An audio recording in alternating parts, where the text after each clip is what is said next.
हुए सरकार निम्नलिखित कदम उठाने पर क्या कर रही है, विचार कर रही है। ठीक, और इन उपायों की व्यवहार्यता पर आपकी सलाह मांगती है।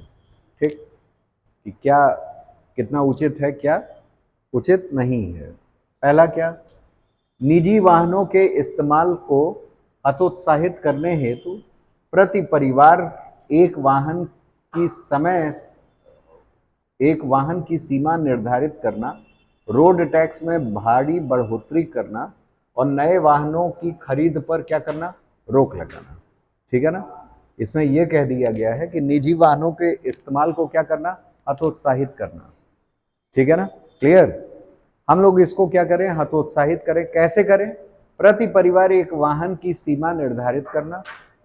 ठीक है ना, कि हर परिवार को ये अल्टीमेटम दे दें कि आप केवल और केवल एक ही वाहन चलाएं पूरे परिवार के बीच में। ठीक है ना। दूसरा क्या, दूसरा ये कि रोड टैक्स ज़्यादा बढ़ा देना। ठीक, और तीसरा हमारा ये कि नए वाहनों के खरीद पर भी क्या कर देना, रोक लगा देना। अगर आपके पास एक वाहन है तो आप नया वाहन खरीदने के योग्य नहीं हो, आपकी योग्यता अभी खत्म की जाती है। ठीक है ना, आप पे रोक है।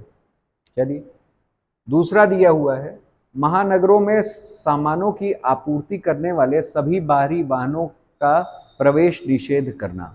ठीक है ना, जो सामानों की आपूर्ति करते हैं, जैसे ट्रक का आपने देखा होगा, हाइड्रोलिक ट्रक, बड़े ट्रक, दुनिया भर के ट्रक आते हैं, 12 चक्का, 16 चक्का, 24 चक्का, दुनिया भर के आते हैं, सबसे आप लोग चिर परिचित हैं। तो सभी बाहरी वाहनों के प्रवेश पे निषेध कर देना चाहिए। ठीक, तीसरा यह है कि सभी प्रकार के डीजल इंजनों सहित डीजल की बिक्री पर तत्काल रोक लगाना चाहिए। क्योंकि डीजल है, ज़्यादा प्रदूषण फैल रहा है। ठीक है ना, तो उसकी बिक्री पर और उपयोग पर क्या कर देना चाहिए, तत्काल प्रभाव से रोक लगा देना चाहिए। ठीक, उसके बाद खेतों, पार्कों, सड़कों के अपशिष्टों को जलाना गैर जमानती अपराध घोषित कर दिया जाए। जैसे हम लोग पराली जला रहे हैं, ठीक है ना, खेतों से, और पार्कों सड़कों के अपशिष्ट जो है उसको ख़त्म करने के उपाय सुझा क्या रहे हैं कि हम लोग उसको जलाना शुरू कर दे रहे हैं। ठीक, तो इनको एक अपराध घोषित कर देना। ठीक है ना, ऐसी प्रक्रिया को अंजाम देना। अब यहाँ कहा है कि उपरोक्त सुझावों के गुण दोषों का परीक्षण करते हुए आप सरकार को दी जाने वाली अपनी सलाह की क्या करें, चर्चा करें। ठीक है ना, क्लियर। आगे आइए, 4 आपके पास विकल्प हैं, पहले ही विकल्प दे रखा है। ठीक है ना, क्लियर। और इसमें क्या आपको करना है, क्या नहीं करना है, किस तरह कि आप ग्रीन ट्रिब्यूनल के, राष्ट्रीय हरित न्याय अधिकरण के क्या हैं, अध्यक्ष हैं। ठीक, चलिए आइए देखिए, वर्तमान में नगरीकरण के दुष्प्रभाव तथा अनियमित व कुप्रबंधित विकास से महानगरों में प्रदूषण की स्थिति को अत्यधिक भयावह बना दिया। अब देखिए यहाँ प्रदूषण कैसे फैलता है, 3 तो ऐसे ही कारण दे रखे हैं। पहला क्या, पहला नगरीकरण, दूसरा क्या, अनियमितता, और कुप्रबंधित विकास। ठीक है ना, क्लियर। भाई कहीं भी इरेगुलर तरीके से, पैटर्न से मतलब बन जा रहा है घर, जैसे कहीं नाली जमाव, कहीं जल भराव, ये समस्याएं देखने को मिल रही हैं। ठीक है ना, तो इसको कहा जाता है मिसमैनेजमेंट। ठीक है ना, तो मतलब कुप्रबंधित विकास भी जो है हमारी प्रदूषण की स्थिति को क्या कर रहा है, बना रहा है। आगे आइए, दिल्ली जैसे शहर सर्दियां आते ही गैस चैम्बर में परिवर्तित हो जाती हैं। ठीक है ना, बहुत इंपॉर्टेंट लाइन है, गैस चैम्बर। ठीक है ना, गैस चैम्बर का मतलब क्या, कि स्मॉग जैसी कंडीशंस का फॉर्म हो जाना। ठीक है ना, कि कोहरा अधिक है और गाड़ियों के धुएं जो निकल रहे हैं, अपशिष्टों के जलाने से जो धुएं निकल रहे हैं, that create a layer of gases. ठीक, तो वो गैस और प्लस स्मोक मिला करके हमारा क्या बन जा रहा है, सब स्मोक टाइप का बन जा रहा है, कुछ फॉर्म कर रहा है, दैट क्रिएट क्या, a mixture of gas that create gas chamber. वो क्या कर दे रहा है, गैस चैम्बर बना दे रहा है। ठीक, ऐसे में इसके नियंत्रण के लिए अविलंब ठोस कदम उठाए जाने की क्या है, आवश्यकता है। राष्ट्रीय हरित न्यायाधिकरण में अध्यक्ष के रूप में कार्यरत रहते हुए मैं उपरोक्त विकल्पों के संदर्भ में निम्नलिखित सलाह देना प्रासंगिक समझूंगा। ठीक है ना। पहला क्या, प्रति परिवार एक वाहन की सीमा निर्धारित करना एक बेहतर विकल्प हो सकता है। ठीक है ना, जाहिर सी बात है कि ये बेहतर विकल्प है, आप कर भी सकते हो, लेकिन इससे सड़कों पर निजी वाहनों की संख्या क्या आएगी, कमी आएगी। इस प्रकार रोड टैक्स में भारी बढ़ोतरी से भी वाहनों की संख्या में कमी आएगी। साथ ही नए वाहनों को खरीद पर रोक लगाने से भी संख्या को क्या करेगा, कम करेगा। ये कदम वाहनों की संख्या को कम कर प्रदूषण में नियंत्रण कुछ हद तक सक्षम है, परंतु इसकी कुछ लिमिटेशंस हैं, सीमाएं हैं। ठीक, रोड टैक्स में भारी बढ़ोतरी से सार्वजनिक परिवहन भी महंगा होगा, जिसका प्रभाव आम जीवन पर भी क्या होगा, पड़ेगा। ठीक है ना। रोड टैक्स इन्होंने बढ़ा दिया, जैसे जो पब्लिक वाहन हैं, जैसे हम बसेस से, जो सिटी बस है उससे यात्रा कर रहे हैं, वो क्या हो जाएगा, महंगा पड़ जाएगा। हमें मान लीजिए जाना है आपका north Delhi to south Delhi जाना है, ठीक है ना, तो क्या हो जाएगा भाई, महंगा ज़्यादा पड़ जाएगा। ठीक है ना। पता चला आपको दिल्ली से गुड़गांव जाना है, सिटी बस का आप लोग अक्सर देखा गया है, तो दिल्ली से गुड़गांव लोग जॉब करने के लिए जा रहे हैं। ठीक है ना, एनसीआर में आ रहा है, सिटी बसेस महंगी हो गई, रोड टैक्स आपने महंगे कर दिए, तो फाइनली क्या होगा कि चीज़ें वो होंगी, परंतु इनकी अपनी सीमाएं, रोड टैक्स से ये होगा। फिर निजी वाहनों की संख्या सीमित करने से पहले सार्वजनिक परिवहन की स्थिति में महत्वपूर्ण सुधार करना आवश्यक है।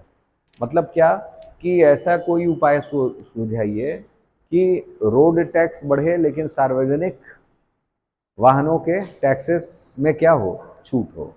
दूसरी चीज क्या कि अगर निजी वाहनों पे आप रोक लगा रहे हैं तो सार्वजनिक वाहनों की संख्या इतनी पर्याप्त मात्रा में हो कि वो इन बोझ को क्या कर सकें, ठीक है ना, वहन कर सकें। आगे आइए, दूसरा दिया है महानगरों में सामानों की आपूर्ति करने वाले सभी बाहरी वाहनों का प्रवेश क्या करना, निषेध करना। यह भी प्रदूषण रोकेगा, निसंदेह रोकेगा। ठीक, तथापि इससे सार्वजनिक आपूर्ति दुष्प्रभावित होगी, जिसका प्रभाव आम जनजीवन पर क्या होगा, पड़ेगा। ठीक है ना, जाहिर सी बात है कि मतलब अगर आपको कुछ भी करना है इस तरीके का, इधर से उधर सामान ले जाना है, या आप कहाँ से ले जाओगे।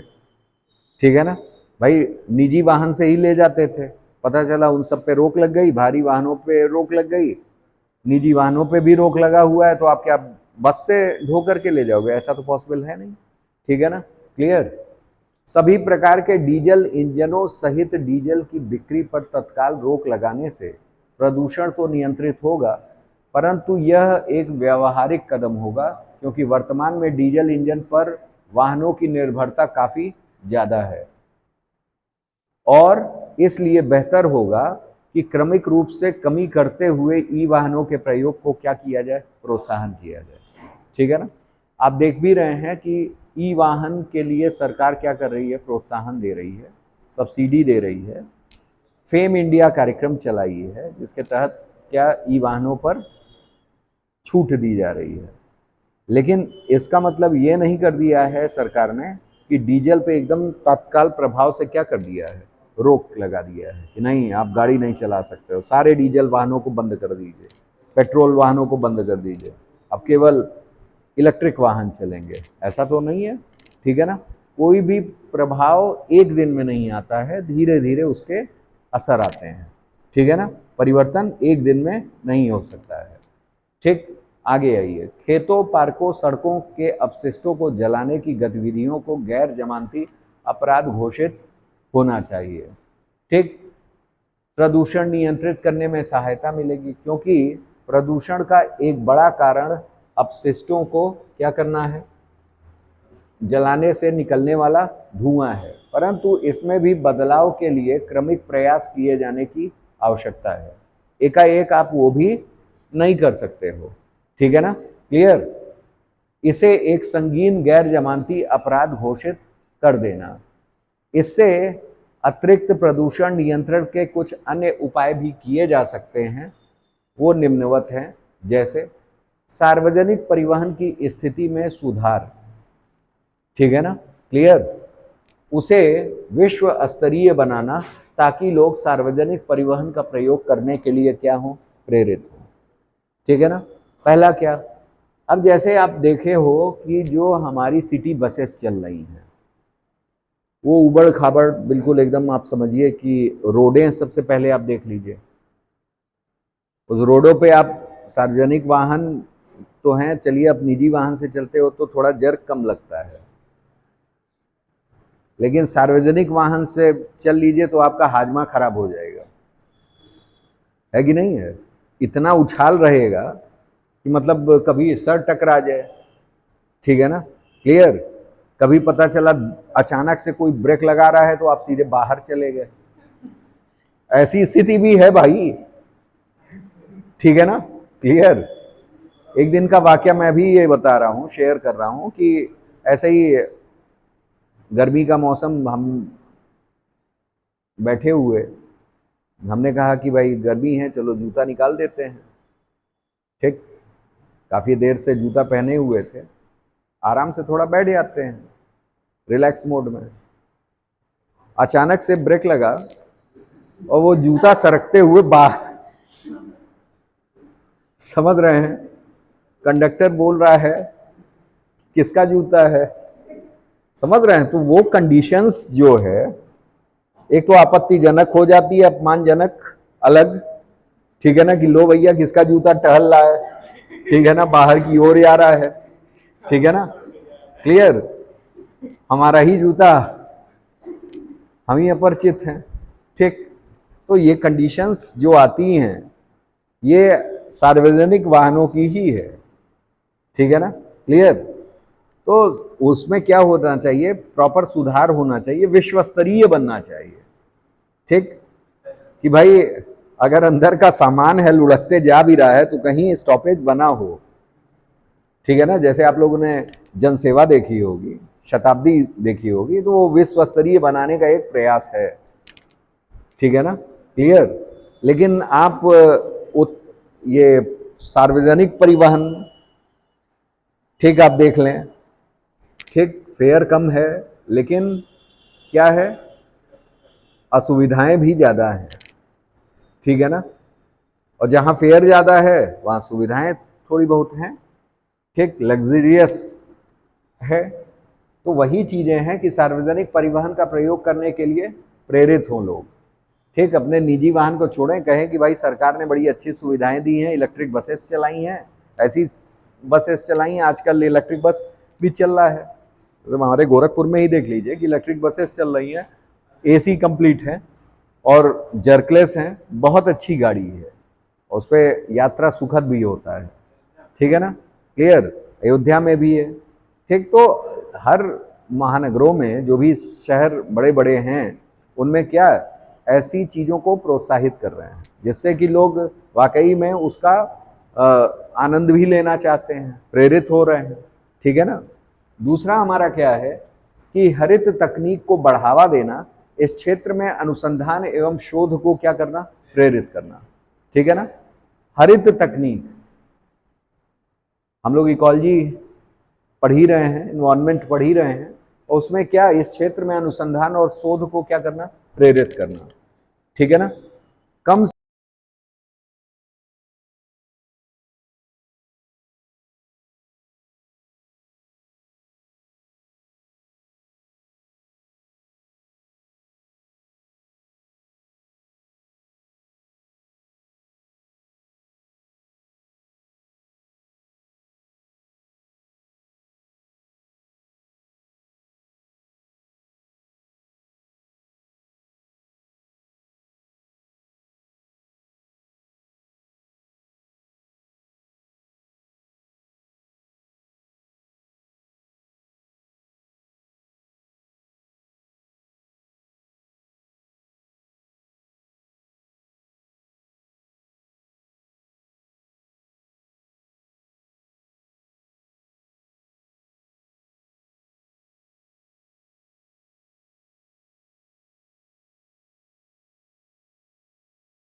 में ये तो आपराधिक कृत्य बता दिया।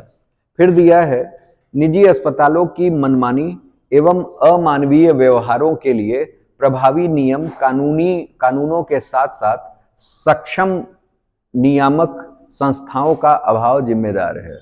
ठीक है ना, जो नियामक रेगुलेटरी बॉडीज हैं, रेगुलेटरी इंस्टीट्यूशंस हैं, उनका भी अभाव जो है ये भी एक जिम्मेदारी है। ठीक, ये नहीं है, इस वजह से क्या है कि ये अमानवीय कृत्य घट रहे हैं, इसके लिए ये भी जिम्मेदार है, ऐसा कहा गया है। ठीक, आगे आइए। आप स्वास्थ्य विभाग में प्रधान सचिव के पद पर कार्यरत हैं।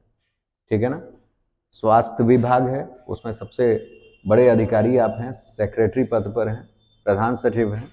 हाल के दिनों में समाचार की सुर्खियां बन रही मेडिकल पेशे को शर्मसार करने वाली शिकायतों एवं इस संबंध में लोगों की उपरोक्त धारणा के आलोक में क्या सुधारात्मक कदम उठाएंगे? ठीक, हम क्या करेंगे कि बजट, स्वास्थ्य बजट बढ़ा देंगे हैं? क्या कर सकते हैं कदम, बताइए, आप ही बताइए।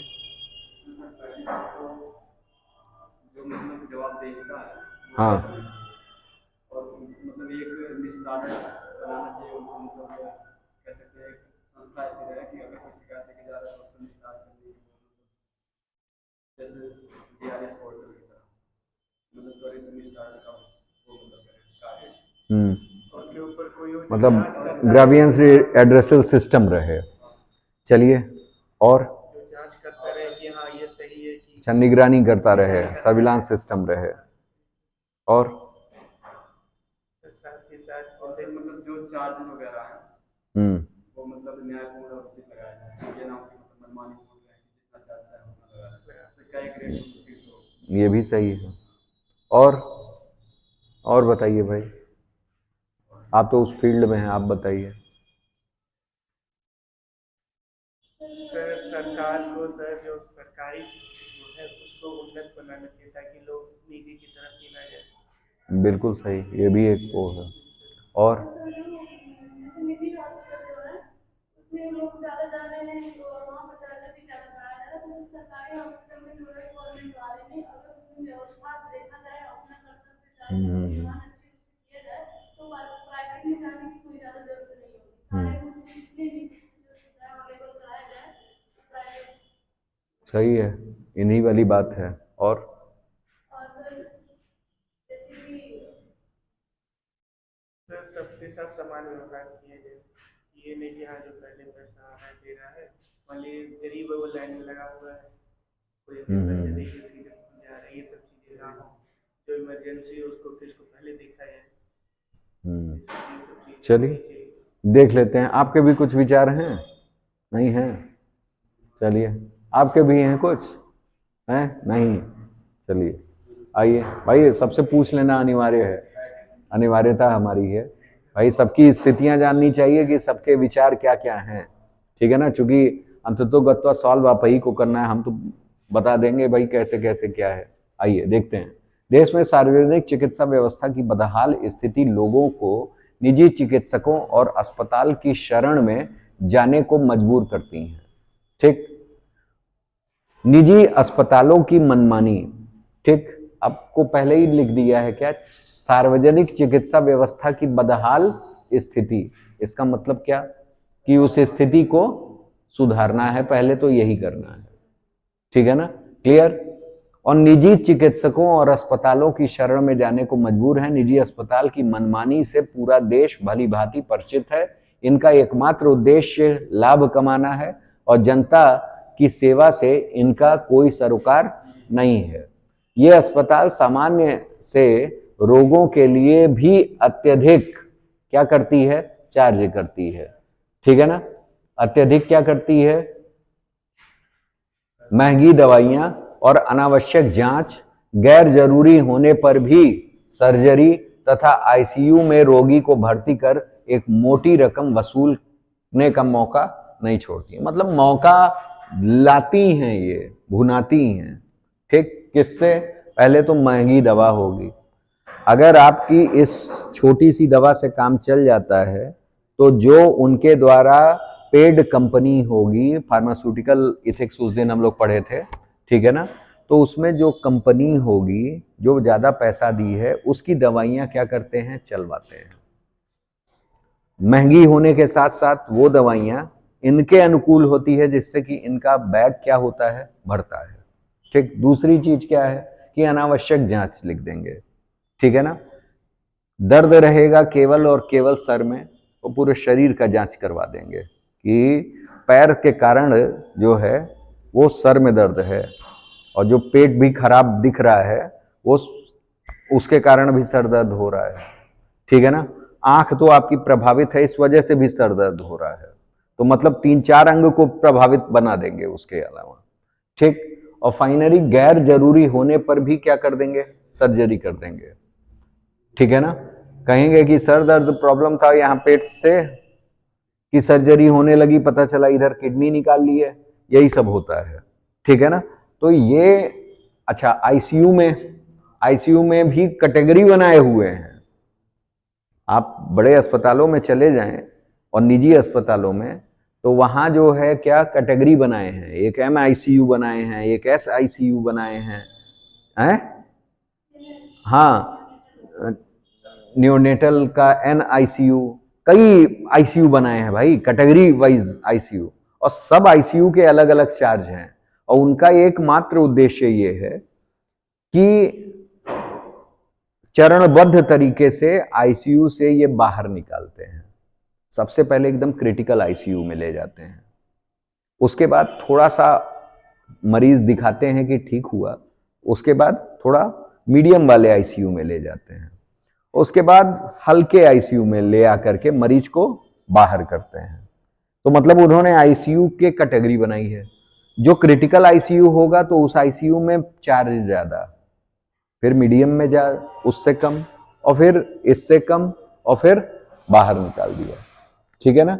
यहां तक कि कभी कभी ऐसा भी देखने को आता है कि मृत्यु हो गई फिर भी हम वेंटिलेटर पे रखे हुए हैं, ठीक है ना, पैसा बनता जा रहा है, ठीक है ना, क्लियर। और आप जब आईसीयू में भर्ती हो या वेंटिलेशन वाली स्थिति पे हो तो आपको मरीजों से भी मिलने नहीं दिया जाता है, ऐसी संस्कृति फैला दी गई है, ठीक है ना। आपको एक समय निर्धारित कर दिया जाता है, बस 2 मिनट, ठीक ना। उस समय आप वीडियो चला सकते हो ना, आप टेलीफोन ले जा सकते हो, सब चीज जमा करवा लिया जाता है ताकि आपके पास कोई सबूत भी ना बचे कि आप कानूनी कार्रवाई कर सको, ठीक। आगे आते हैं, तो रोगी को भर्ती कर एक मोटी रकम वसूल करने का मौका नहीं छोड़ते हैं। जो भी लिखा है बिल्कुल सत्य लिखा है। इतना ही नहीं, कई बार तो ये अस्पताल इतने घृणित मानवीय कार्य करते हैं जिससे पूरी मानवता क्या हो जाती है, शर्मसार हो जाती है। गैर कानूनी रूप से अंग प्रत्यारोपण, जिसकी अभी मैंने जिक्र की, रोगी के मृत होने पर भी बिल बनाने के लिए, देखिए वही बात आई, ठीक है ना, एडमिट करना, और कई बार थोड़े पैसों की कमी के कारण रोगी के इलाज से क्या कर देना, साफ इनकार कर देना कि भाई तुम पैसा जमा कराओ तब ऑपरेशन होगा, अदरवाइज हम मानवता नहीं जानते हैं, ठीक है ना। क्या मेडिकल इथिक्स है, हम नहीं जानते हैं सीधे तौर पे। निष्कर्षतः रूप से हम कह सकते हैं कि चिकित्सा देश में आज एक ऐसा गोरख धंधा बन गया है जिसमें आम जनता अपनी जमा पूंजी लुटा कर भी अच्छा स्वास्थ्य नहीं प्राप्त कर पा रही है। इस बदहाल स्थिति के लिए हम निम्नलिखित कारणों को जिम्मेदार मान सकते हैं, ठीक है ना। सार्वजनिक चिकित्सा व्यवस्था की खस्ता हालत, ठीक, कारण यही है कि जो गवर्नमेंट हॉस्पिटल्स हैं या मेडिकल कॉलेजेस हैं, चिकित्सा व्यवस्था है, फैसिलिटी, वो क्या है, खस्ता हाल है। देश में चिकित्सा पर सार्वजनिक निवेश जीडीपी का महज कितना है, 1% है, ठीक है ना। और पर्याप्त संसाधन व अवसंरचना के अभाव में लोग मजबूरन निजी क्षेत्र में शरण में चले जा रहे हैं। आगे देखते हैं, निजी अस्पताल व चिकित्सकों को नियमित व नियंत्रित करने का वाले स्पष्ट कानून का अभाव है, ठीक है ना भाई। एक कानून जो उन लोगों को कानून के दायरे में ला सकते हैं कि वो गलत काम न करें। ठीक, जितना उन्होंने इलाज किया, जितना आवश्यकता है उतनी ही, ठीक है ना, उतना ही आमदनी करें, इससे ज्यादा आमदनी न करें। ठीक, चिकित्सकों और अस्पताल प्रबंधन के नैतिक मूल्यों का क्षरण, ठीक है ना, दवा कंपनियों, अस्पतालों तथा चिकित्सकों को गठजोड़ जो कि इस दिशा में हुए सरकारी प्रयासों को भी अप्रभावी बना देता है। ठीक है ना, क्लियर। और अज्ञानता, अशिक्षा व जागरूकता का अभाव भी इस स्थिति के लिए बहुत हद तक क्या है, जिम्मेदार है। ठीक है ना, क्लियर। अब आ जाते हैं सुधारात्मक उपाय। सुधारात्मक उपाय में अगर हम लोग देखें तो हमारा दिया हुआ है क्या कि चिकित्सा के क्षेत्र में सार्वजनिक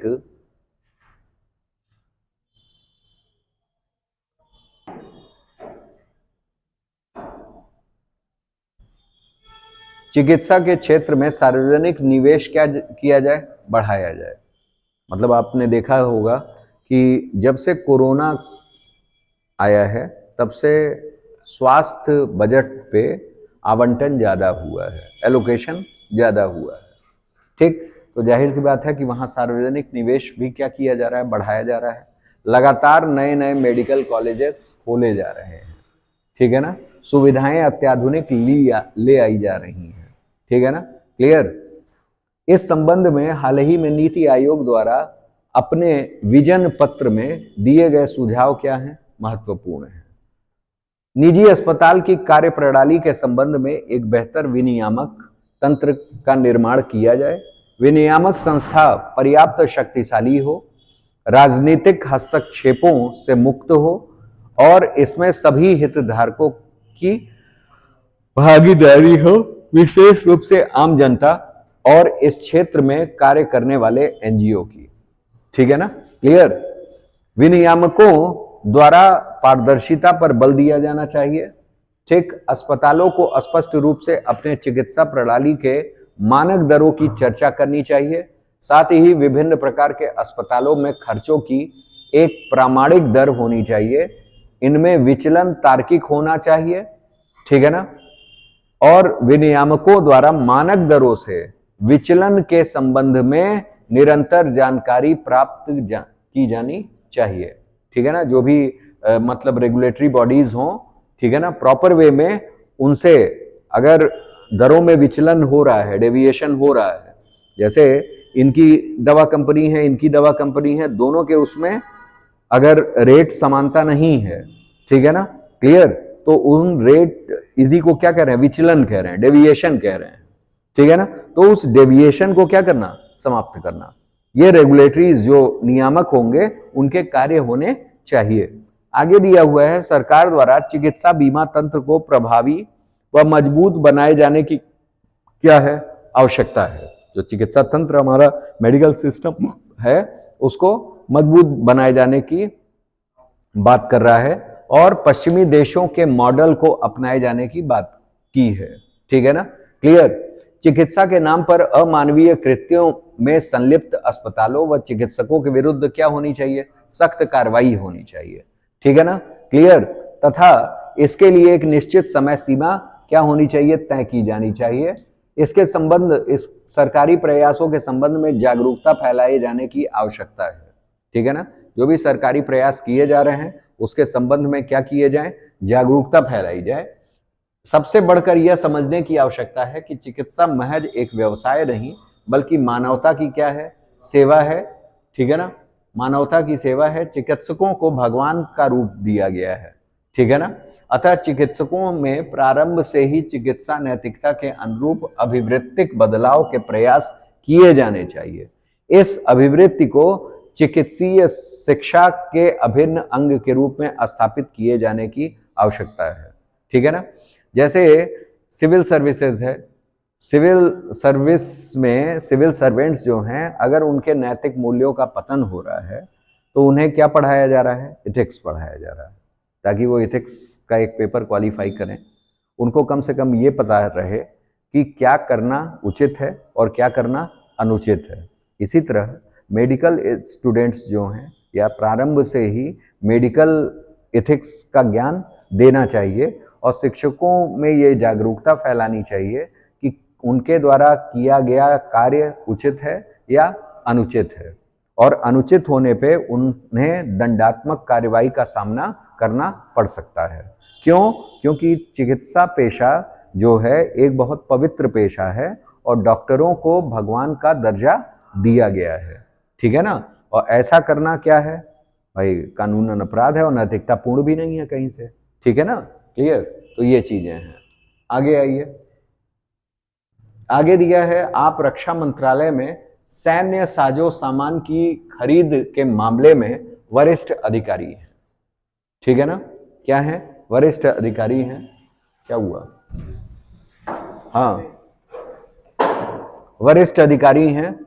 सेना को विश्व स्तरीय रिवॉल्वरों की तत्काल आवश्यकता के आलोक में सरकार द्वारा टेंडर जारी किया गया है, जिस पर कई कंपनियों ने अपने उत्पादों को बेचने का प्रस्ताव आपके समक्ष प्रस्तुत किया है, ठीक है ना। साथ ही आपके मित्र के संबंधी ने भी इसके लिए प्रस्ताव पेश किया है और आप उसके उत्पाद की उच्च गुणवत्ता एवं मूल्य प्रभाविता से क्या है? संतुष्ट हैं। आप एक ईमानदार अधिकारी हैं, लेकिन आपके ही एक रिश्तेदार पर भ्रष्टाचार के एक गंभीर मामले में अभियोग चल रहा है, ठीक, जिस कारण आप उक्त रक्षा खरीद के मामले में निर्णय लेने में खुद को नैतिक दुविधा की स्थिति में पाते हैं, ठीक है ना। पूरा प्रकरण यही दिया हुआ है, ठीक। इसमें आपके हिसाब से क्या होना चाहिए भाई? मैटर पूरा समझ में आया कि नहीं आया? फिर से पढ़ लीजिए कि आप रक्षा मंत्रालय में क्या है, सैन्य सामान जो साजो सामान की खरीद के मामले में क्या है, एक वरिष्ठ अधिकारी हैं, मतलब आप ही से सब चीज होना है, ठीक। सेना की विश्व स्तरीय रिवॉल्वरों की तत्काल आवश्यकता के आलोक में, सेना को इस समय क्या चाहिए? रिवॉल्वर चाहिए। इसके आलोक में सरकार द्वारा टेंडर जारी किया जाता है, जिस पर कई कंपनियों ने अपने उत्पादों को बेचने के प्रस्ताव आपके समक्ष क्या किए हैं? प्रस्तुत किए हैं। भाई कई कंपनियों के रिवॉल्वर सामने आए और टेंडर में हिस्सेदारी उन्होंने अपनी की है और वो आपके सामने, ठीक है ना, बेचने का प्रस्ताव रखते हैं, ठीक, अपने उत्पादों को। साथ ही आपके एक मित्र के संबंधी ने भी इसके लिए क्या किया है? प्रस्ताव पेश किया है, ठीक है ना। और आप उसके उत्पाद की उच्च गुणवत्ता और मूल्य प्रभाविता से क्या है? संतुष्ट हैं। आप एक ईमानदार अधिकारी हैं, लेकिन आपके ही एक रिश्तेदार पर भ्रष्टाचार के गंभीर मामले में अभियोग चल रहा है, जिस कारण आप उक्त रक्षा खरीद मामले में निर्णय लेने में खुद को नैतिक दुविधा की स्थिति में पाते हैं, ठीक है ना। क्लियर? अब बताइए इसमें आप क्या करना चाहेंगे?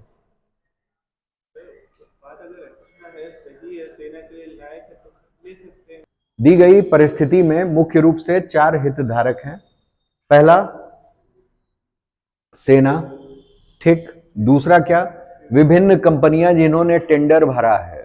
भाई हम अगर टेंडर भर रहे हैं किसी कंपनी में तो हमारी एक उम्मीद जागृत होती है कि भाई हमारे उत्पाद क्या किए जाएं, खरीदे जाएं, ठीक। तीसरा क्या? मेरे मित्र का संबंधी, ठीक, जो हमारे मित्र का संबंधी है उसने भी टेंडर डाला है और मित्र होने के कारण थोड़ा सा उसके तरफ भी ध्यान देना आवश्यक है, ठीक, क्योंकि मित्र है, ठीक। एक हित वहां भी है।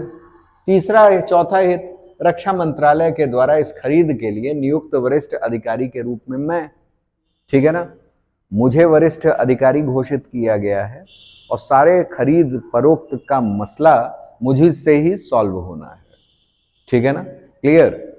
तो एक हमारा भी हित है, तो यहां 4 हित है, ठीक। सेना पे आ जाए तो सेना हमारा रक्षा करती है। अगर उस तक गलत उत्पाद पहुंचा तो जाहिर सी बात है कि हमारी सुरक्षा भी कहां आएगी? खतरे में आएगी, ठीक है ना। दूसरा क्या? दूसरा मुद्दा ये कहा कि मित्र, ये जो लोग टेंडर भरे हैं, ठीक है ना, जो लोग टेंडर भरे हैं, अगर हम उनके प्रोडक्ट्स को देख रहे हैं, ठीक, देख समझ करके कर रहे हैं, तो टेंडर चाहे किसी को भी मिले उत्पाद बेचने के लिए, ठीक है ना, लेकिन हम उनके साथ पार्शियलिटी नहीं कर रहे हैं, उसके साथ ट्रांसपेरेंसी कर रहे हैं, पारदर्शिता रख रहे हैं, ठीक है ना, कि हमने सबकी क्वालिटीज को क्या किया है, देखा है। और उसी जगह तीसरा मुद्दा यह है कि मित्र का संबंधी है, तो मित्र के संबंधी को अगर हम जरा सा वरीयता दे रहे हैं कि मान लीजिए अगर टेंडर पास में सबके मैटर से, सबके उत्पादों से उसकी क्वालिटी अच्छी है, तो एक सरीखा है कि ये सही मामला है। लेकिन अगर उत्पाद में थोड़ा भी 19-20 का अंतर है, तो कहीं ना कहीं हम देश हित से क्या कर रहे हैं, समझौता कर रहे हैं, ठीक। चौथा, आप अधिकारी हैं, अधिकारी आप हैं, तो अधिकारी के रूप में आपको हमेशा निष्पक्ष, ठीक, हो करके क्या करना चाहिए, टेंडर देखना चाहिए।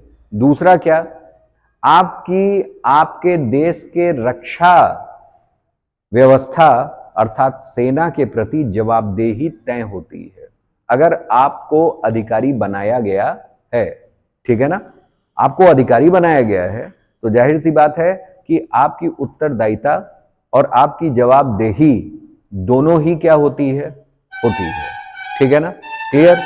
इसलिए आप पे जिम्मेदारी है कि आप जो भी जिम्मेदारी दें करें वो राष्ट्र हित में हो, राष्ट्र की सुरक्षा में हो और पारदर्शी पूर्ण हो, ठीक है ना, क्या हो, पारदर्शिता पूर्ण हो, ठीक, ऐसा कुछ होना चाहिए।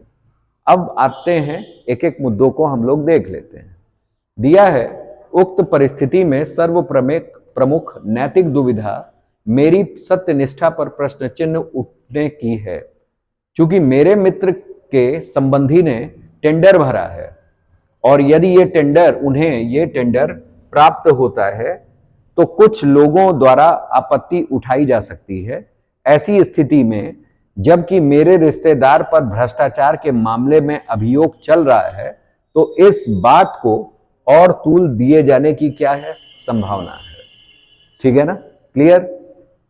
अतः हम इस परिस्थिति में मैं टेंडर के लिए खुली बोली की व्यवस्था करवाऊंगा। मैं ये नहीं देखूंगा कि मेरे मित्र का संबंधी है, यहां टेंडर के लिए क्या है, हमेशा ओपन, ठीक। चलिए, टेंडर की प्रक्रिया के संबंध में स्पष्ट जानकारी मंत्रालय, ठीक है ना, मंत्रालय की वेबसाइट पर उपलब्ध करवाऊंगा कि ये क्वालिटीज होनी चाहिए, ठीक है ना, इनसे अगर इतर है तो आप अपने टेंडर वापस ले सकते हैं, ठीक है ना, क्लियर। दूसरा क्या कि साथ ही विवरण में इस बात को स्पष्ट जानकारी करूंगा कि इन आधारों पर किसी टेंडर को अन्य की तुलना में अधिक वरीयता दी जाएगी। पहला तो उसके अगर ड्रॉबैक्स हैं कुछ, तो आप सबसे पहले टेंडर ही हटा लो, वही हटा लो कि आपके लिए ओपन नहीं है। और दूसरा क्या कि किन आधारों पर, क्योंकि ये that particular tender is a competition, ये क्या है, कंपटीशन है, एक स्पर्धा है, ठीक है ना, उत्पादों की बिक्री हेतु, ठीक। और इस जगह अगर आपने पारदर्शिता नहीं रखी और आपको स्पष्ट करना होगा कि किन आधारों पर हम अगले को चुन रहे हैं और किन आधारों पर आपको छांट रहे हैं, ठीक है ना, ये खुले तौर पे आपको क्या होगा, बताना होगा, ठीक है ना, तब तो पारदर्शिता होगी, अदरवाइज वो पारदर्शी नहीं रह गया। भाई चयन का तरीका ही आपने नहीं बताया है कि हम चयन कैसे कर रहे हैं, what is the procedure of selection. अगर किसी को पता ही नहीं है तो क्या वो पारदर्शी हुआ। जैसे हम इंटरव्यू में आपको बैठा लिए और मैंने मुद्दा दे दिया कि भाई इसी मुद्दे पर इंटरव्यू होगा, तो पारदर्शी है। और हमने कर दिया कि ऐसा है कि किसी भी मुद्दे पे हम आपसे पूछ ले रहे हैं और जिसको हमको चयनित करना है उसको धीरे से बता दिए कि यही मुद्दा है, इस पे तैयारी करके आना।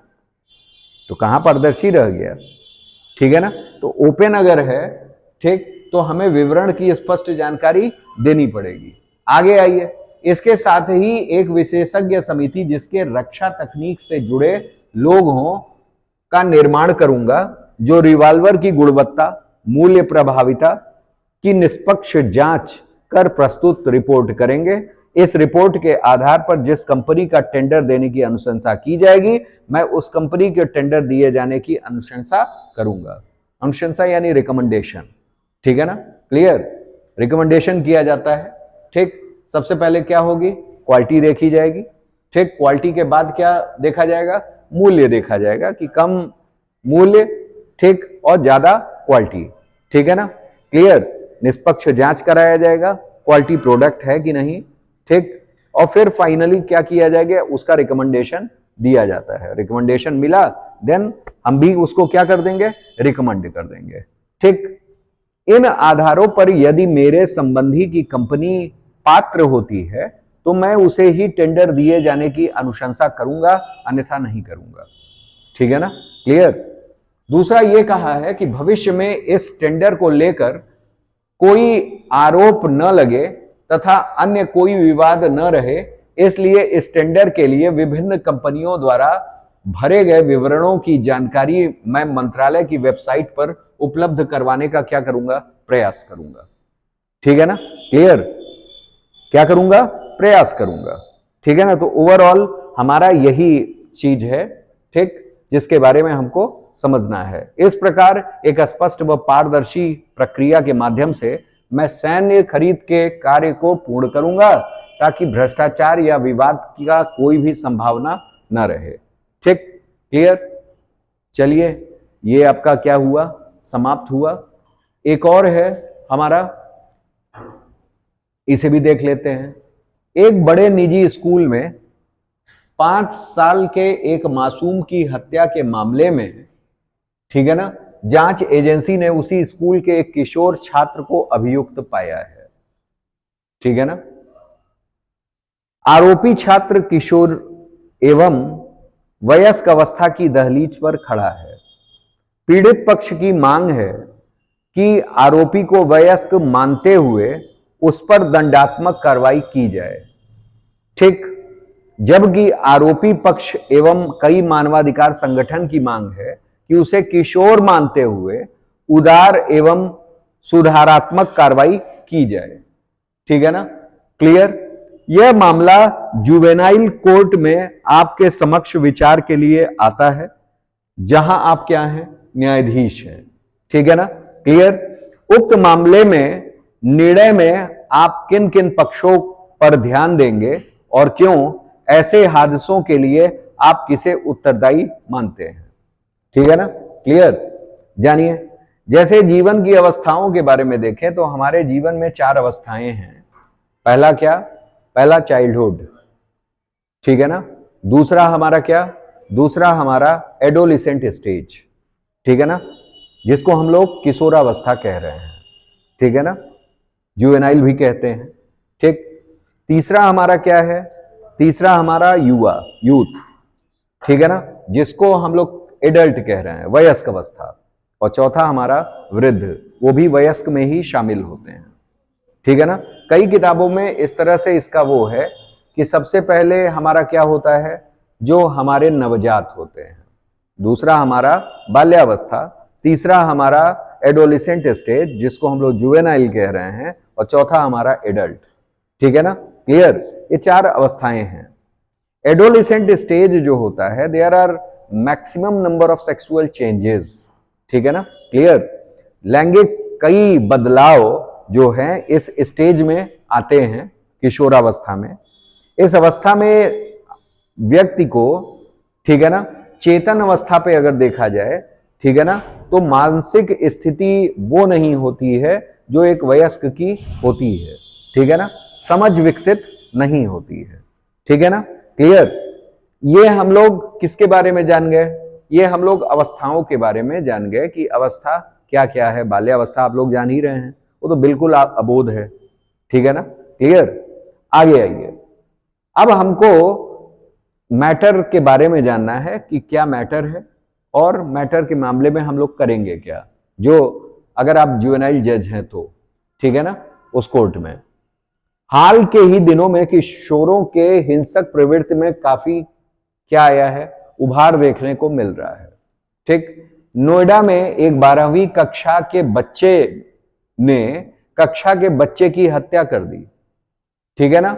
नोएडा में एक किशोर ने अपनी मां व छोटी बहन की हत्या कर दी, और इस प्रकार की घटनाएं जो हैं देश के विभिन्न भागों में क्या हो रही हैं, देखने और सुनने को मिल रही हैं, ठीक है ना, क्लियर? इसके आगे नहीं है, शायद यहीं खत्म हो गया है। ठीक, चलिए इसके पक्ष को हम बता देंगे आपको, लेकिन इसमें जान लीजिए कि क्या है, ठीक है ना। इस पक्ष में क्या है कि जैसे हो क्या रहा है कि आजकल सोशल मीडिया का बहुत प्रभाव है, ठीक है ना। बच्चों को ऐसी संगति देखा जाए, जैसे इसमें क्या है कि इसमें मेनली टीचर्स के रोल के साथ साथ किसका रोल है, अभिभावकों का भी रोल होना चाहिए, ठीक है ना, सुधार के उसमें देख उनकी क्रियाओं पे, ठीक है ना, निगरानी रखनी चाहिए। ठीक, कि ये उम्र ऐसी होती है जिसमें लोग क्या हो रहे हैं, ज्यादा बिगड़ने के चांसेस हैं। आज मोबाइल दे दीजिए, देखिए, ठीक है ना, मोबाइल में अच्छी चीजें भी हैं और बुरी चीजें भी हैं, ठीक है ना। और व्यक्ति को जो ग्रहण करने की क्षमता होती है वो बुरी चीजें जल्दी ग्रहण करता है और अच्छी चीजें बाद में ग्रहण करता है, ठीक है ना। क्यों? क्योंकि बुरी चीजों में आनंद अधिक है और अच्छी चीजों में कष्ट ज्यादा है, ठीक है ना। तो इस व्यक्ति को जहां आनंद प्राप्त होता है वही चीजें व्यक्ति क्या करता है, उसी के अनुरूप कार्य करता है, ठीक है ना। इससे हमारी नैतिक प्रवृत्ति भी क्या हो रही है, बदल रही है, ठीक है ना, क्लियर? और आज जो है जिस तरीके का परिवेश बनता जा रहा है उस सब के लिए जिम्मेदार कौन है, माहौल, एनवायरनमेंट, ठीक है ना। दूसरा क्या, सोशल मीडिया, ठीक है ना, क्लियर? और तीसरा क्या कि परिवार की निष्क्रियता, ठीक है ना। परिवार क्या है कि परिवार में माता पिता दोनों कामकाजी हैं, तो बच्चे पे भी क्या हो रहा है, विपरीत असर आ रहा है, बच्चे को देखभाल नहीं हो पा रही है, तो यह निष्क्रियता का एक प्रमाण है, ठीक है ना। तो यहां क्या, यहां पारिवारिक माहौल, अब यहां देखने को इस संस्कृति में क्या मिलती है कि माता अलग हैं किसी कार्य में, पिता किसी अलग पेशे में है, दोनों लोग थके हारे शाम में आ रहे हैं तो झगड़े की प्रवृत्ति ज्यादा है, ठीक है ना, क्लियर? अपने अपने हितों को साध रहे हैं और उसमें जो बच्चे के विकास के हित हैं वो क्या हो रहे हैं, वो निष्क्रिय होते जा रहे हैं, ठीक है ना। तो इन चीजों को करना चाहिए और बच्चे को डायरेक्ट हम कोई सजा नहीं दे सकते हैं, उसको उसमें व्यापक सुधार की आवश्यकता होती है उम्र के हिसाब से, ठीक है ना। क्योंकि ये ऐसी एडोलिसेंट एक ऐसा स्टेज होता है जिसमें उसमें सीखने और परिवर्तन के गुण होते हैं। जैसे बच्चे को कहा गया है कि बच्चा जो होता है वो कच्चे घड़े की समान होता है। आप हैं? हाँ हाँ, जो हार्मोन्स होते हैं वो ज्यादा स्रावित होते हैं, ठीक है ना। कौन हार्मोन है, मारो, और हार्मोन का नाम क्या है, एड्रिनलिन, ठीक है ना, या एपिनेफ्रिन, ठीक है ना। एड्रिनलिन हार्मोन है जो कि एड्रिनल ग्लैंड से स्रावित होता है, ठीक है ना, क्लियर? लेकिन उसका विपरीत प्रभाव भी है। वो क्यों है, जान लीजिए कि जैसे उड़ो लड़ो का मतलब क्या हो गया वहां, ये तो है ही, साथ में क्या है कि उसके 4 वो हैं, 4S भी कहा जाता है। S फॉर स्ट्रेस, स्ट्रेस को दूर करने वाला, ठीक है ना। S फॉर सॉल्ट, सॉल्ट को भी कंट्रोल करता है। S फॉर शुगर, शुगर को भी कंट्रोल करता है। S फॉर सेक्स, सेक्स को भी कंट्रोल करता है, ठीक है ना। और F, फ्राइट, फ्लाइट और फाइट, ठीक है ना। फाइट, फ्राइट और फ्लाइट। तो फ्राइट जहां है वो डर वाले कंडीशन को वो कर रहा है, ठीक है ना। और जहां डर है तो डर जहां आपको लगता है उस जगह एड्रेनलिन ही काम आता है। जैसे मान लीजिए कि आप किसी दरवाजे से अंदर एंटर कर रहे हो, तुरंत आपके ऊपर एक छिपकली कूद गई, आप तो करोगे अरे डर गए डर गए डर गए। कई लोग के घर में काकरोच आ जाता है तो वो कमरा छोड़ के ही भाग जाते हैं, ठीक है ना। तो उस समय एड्रेनलिन ही काम आता है। मान लीजिए आपका रिजल्ट आज निकलने वाला हो और पिताजी डंडा लेकर के घर में बैठे हुए हो, ठीक है ना, क्लियर, कि ऐसा है आने दो, अगर 50% से कम हुआ, ठीक, रोटी दाल तो बंद हो ही जाएगी, साथ में ये समझावन राम भी काम आएगा, ठीक है ना।